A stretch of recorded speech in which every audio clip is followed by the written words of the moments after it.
Hey guys, so life travel goals. Make sure you guys are following and subscribing. I'm going to show you some of the things that I got in the mail for the box truck conversion, as well as some of the things I've been working on over the last few days.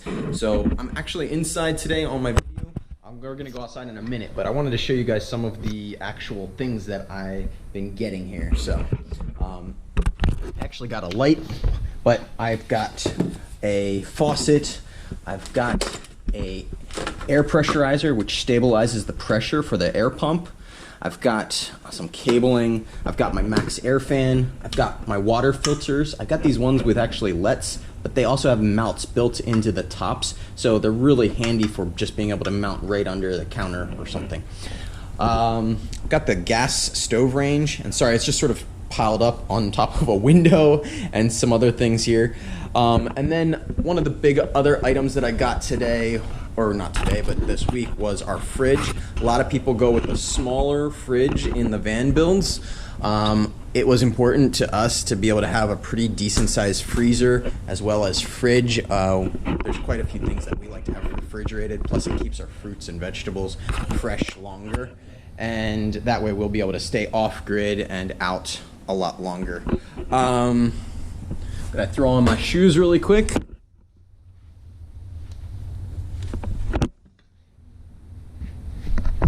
All right, let's jump out to the truck. Make sure I have the keys. I'll show you what I've been working on at the truck. The other day, 2 days ago, actually, I was working on getting the insulation on the truck done, the reflecting up, and it started pouring, as it does just randomly here in South Florida. And as I was putting in the insulation, I realized that, well, my roof started to leak, for one, on the extension that I put on the back of the box truck. So I was like, why is this happening? And obviously insulating, you don't want that to be happening, and so I had to sort of pause everything. So I'm about halfway through the insulation, and as you can see up on the roof there, I actually have a spot where I screwed in another board where I had the well, I'll show you. Let me jump up on the roof here really quick. So all right, I'm gonna sit you on the roof. Hold on.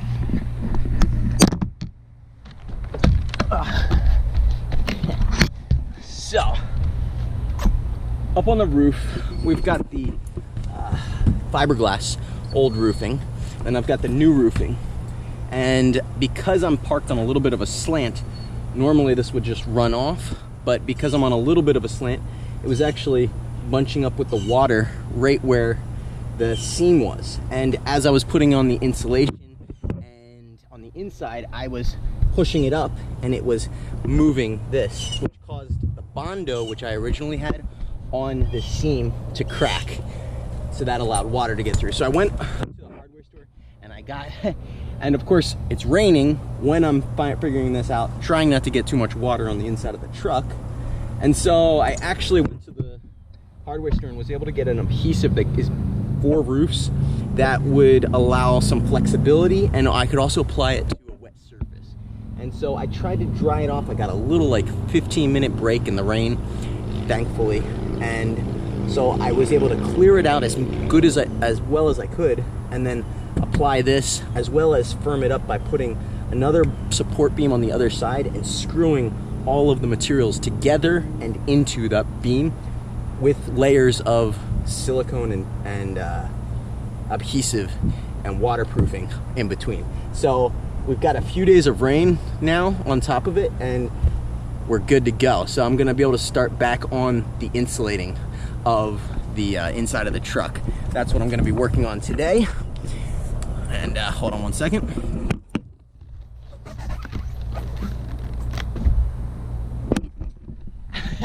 So hopefully that didn't make you too nauseous.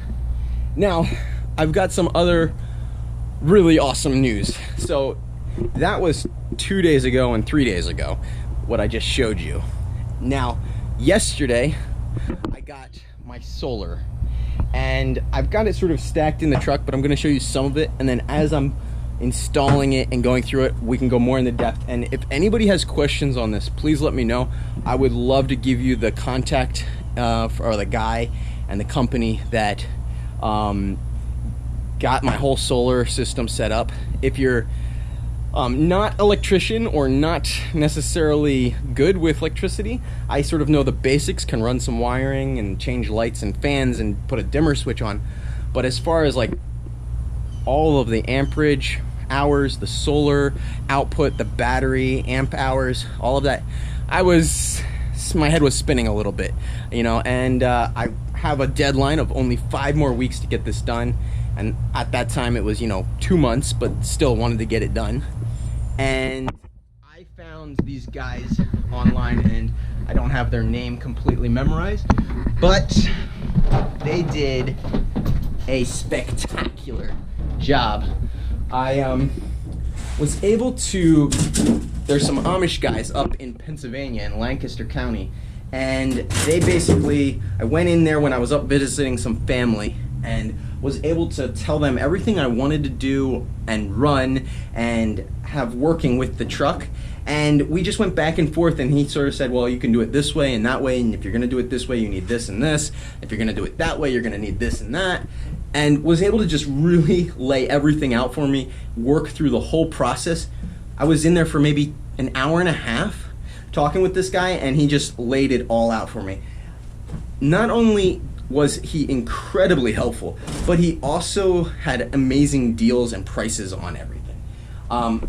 For example, most people that are van lifers or looking into van lifes, I got a 300 amp hour lithium battery for $2,000, actually just under. And I also got 900 watts of solar, 3 out of 3 panels, so 300 watt solar panels. And I also got my I guess inverter, my controller. I don't even know what all of these things are called. I'll have to like put them in the link video for you guys. But basically I can hook up shore power to this. I'll be able to run all of my 12 volt and our regular 120 volt off of this. And they set it all up. They wired it all for me. They gave me the cables. They shipped it all from Pennsylvania all the way down to Florida. And I spent $4,500. So if that number seems pretty awesome for solar, I think it does, especially for the amount of solar and battery amp hours that I got. From what I've seen on a lot of other people's builds, that is a little on the higher side, except for some schoolie builds, but on the quite a bit lower side as far as the cost per solar. Not to mention, I didn't have to wire or do anything. I didn't have to buy any of the crimps. I didn't have to solder anything. I basically am going to hook up the wires to my battery, mount the solar, and hook up the solar to here. And then run my little electrical for all of the different appliances, which I was going to have to run anyways unless you're having somebody build your build. So yeah, guys, I wanted to sort of tell you guys about that, and I'll be showing you as I'm putting it all together. And wow, it is still super hot in that truck without the air conditioning. And yeah, so that's where we're at. I'm going to be jumping into getting into this my work for today. I just got off work, so I've got about 2 hours before it gets dark here in South Florida, and I'm going to be cranking on trying to knock out a little bit of that insulation and put that back door on, so that way I can have this nice and closed up for the you know, since I have the solar in there now and everything. So dude, thanks guys for watching, really appreciate it. And like, follow, subscribe. Love hearing from you guys, so send me a message, and talk to you guys later. Bye.